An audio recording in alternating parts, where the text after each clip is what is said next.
मन्दिर हो। हिजो आएको थियौँ हामी आज मन्दिरमा घुइँचो पूजा गर्नको।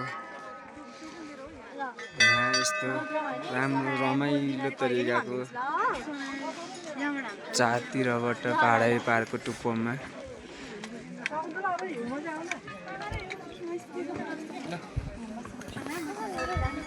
भिडियो मोबाइल निकाल भने यो त मोबाइल निकाल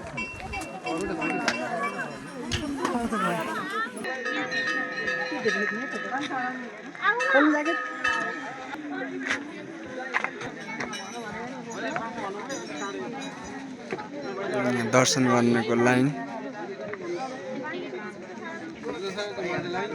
यो मन्दिर हामी प्रायः जसो कमै आइन्छ होला, अलिक आउने गरौँ।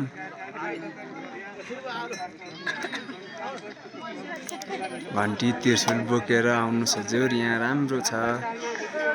यहाँ कालिचोक मन्दिरबाट जे सोच्यो त्यही नै पाइन्छ।